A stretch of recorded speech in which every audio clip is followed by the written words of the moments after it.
If you're an MMO fan, you're probably wondering what the next big thing is for 2025. Well, get ready because ArcheAge Chronicles is shaping up to be a massive hit. From stunning visuals built in Unreal Engine 5 to intense, action-packed combat, this game is seriously upping the MMO game. In today's video, we're diving into all the exciting details and what you can expect when it drops next year.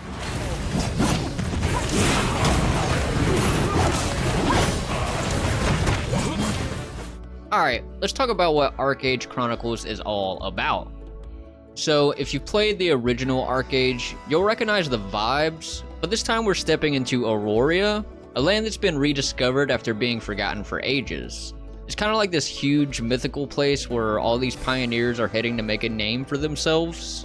You're going to start out as part of a trading company, which sounds simple enough, right? But then you start unraveling all these crazy mysteries, like an airship crash and ancient ruins that have way more going on than you'd expect.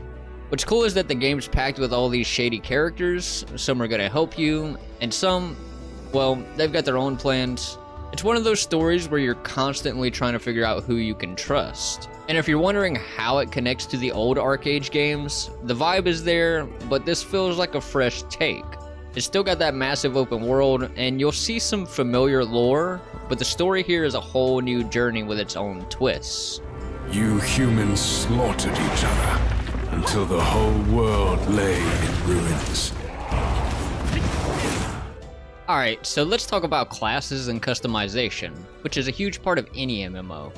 Now, ArcheAge Chronicles hasn't spilled all the beans yet, but based on what we know from the original ArcheAge and some of the teasers for this game, it sounds like they're keeping the same flexible class system, you know, where you can mix and match skills to create your own hybrid class.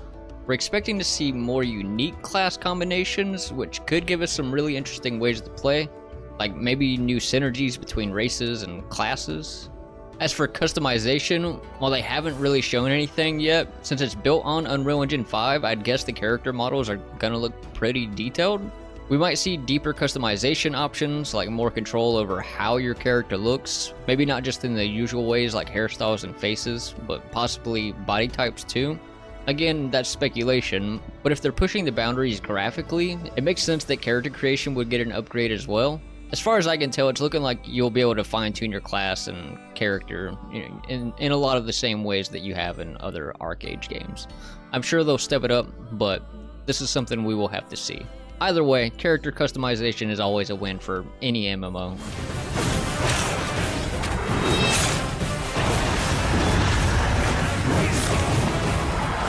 Alright, so let's get into the world of ArcheAge Chronicles, because this game is really going big on exploration. The whole thing is set in Auroria, which has just been rediscovered after being forgotten for who knows how long. Whether you're a total newbie or an ArcheAge veteran, this place is going to be massive and full of stuff to explore. You've got everything from dense forests and huge cities to dangerous mountains and, of course, those classic treacherous seas. But it's not just about looking cool. Each area is going to be full of secrets, challenges, and lore. You're not just passing through. The game's designed to make each place feel like it matters, whether you're digging into ancient ruins or protecting your trade routes from enemies. Now, they haven't confirmed things like flying mounts or underwater zones yet, but come on, with a world this big, they've gotta give us some fun ways to get around, right?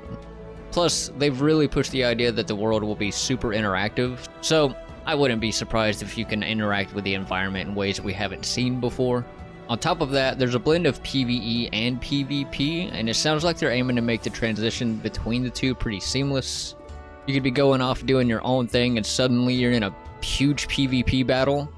That's still up in the air, but the way they're describing it, it feels like anything could happen at any moment. And visually, this world is going to be stunning. With Unreal Engine 5 powering it, every area from the forests to the seas is going to feel like its own little masterpiece, crafted to tell its own story and pull you in. How did it feel to learn the truth about the night sky tragedy? Long ago, Alright, let's get into the good stuff. PvE and PvP. Because ArcheAge Chronicles is definitely cooking up some exciting content here. For PvE, they've been teasing new raids, dungeons, and world bosses, but we don't have the full scoop on everything just yet. What's clear is they're putting a lot of effort into making the combat feel more strategic and responsive. So whether you're jumping into a dungeon with your friends or taking on some massive world boss, the focus is on really thinking through your approach instead of just mashing buttons. If it's anything like the original ArcheAge, we'll probably see some pretty intense raid mechanics that require teamwork to survive.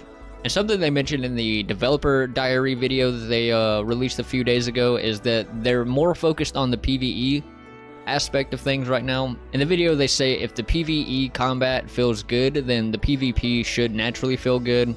Now I don't know if that exactly correlates, but we'll have to see. I'm sure the combat will be good though. From what we've seen in the trailers, it's looking pretty good to me. Now let's talk about PvP, which is where ArcheAge has always shined. They haven't confirmed every detail yet, but given the game's history with large-scale battles, it's a safe bet that we'll see something similar in Chronicles.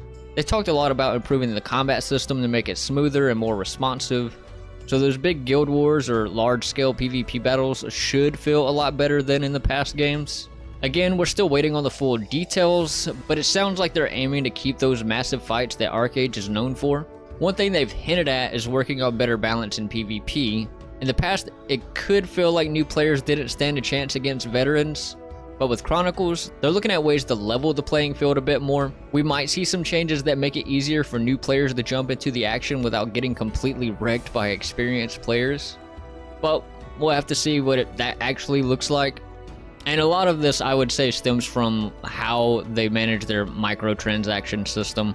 Obviously, a lot of free-to-play MMOs tend to lean heavily on microtransactions, especially ones that are PvP focused. The players that spend more money tend to have the better gear and just wreck everybody else who isn't willing to spend the money or just doesn't have the money to spend. So that is also a big consideration. But overall, between the new raids, the world bosses, and those big PvP battles, it seems like ArcheAge Chronicles is going to give us plenty to do and keep us on our toes.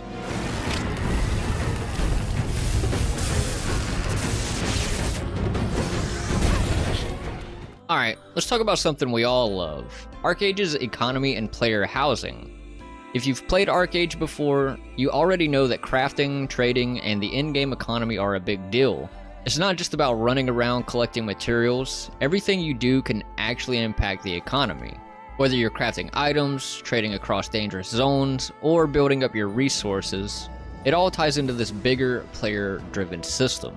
Now, they haven't given us the full breakdown of what's new with trading and crafting, but it sounds like they're planning to smooth out the system a bit from what we've seen in the original. So if you were a big fan of those trade runs in the first game, expect it to be just as important. Maybe even more so this time around. And then there's housing, because come on, what's ArcheAge without player housing? It's confirmed that you'll be able to own land and build your own house again, with plenty of customization options to make your own place stand out. Plus, there's been some talk about making housing more social, like creating communities where players can interact and trade. So whether you're into crafting, trading, or just decorating the perfect house, Chronicles seems like it's going to give you all those tools you need to make your mark. And yet, you have been granted another chance in Auroria. It must be the will of your beloved mother goddess. Alright, so let's talk about when we can actually get our hands on ArcheAge Chronicles. The game is set to release in 2025, which is exciting, but feels just far enough away to keep us all waiting. It's going to be available on PC, PS5, and Xbox Series X and S, so no matter your platform, you'll be able to jump in. Now, there's no official word on crossplay yet, but I'm hoping we'll see it at some point. It would definitely make the game feel even more connected. That being said, delays are always possible. While 2025 is the target, things can change, so we'll have to keep an eye on any announcements along the way. However, I still have no trust in your kind. Now, to wrap things up, I have to say ArcheAge Chronicles is shaping up to be something special.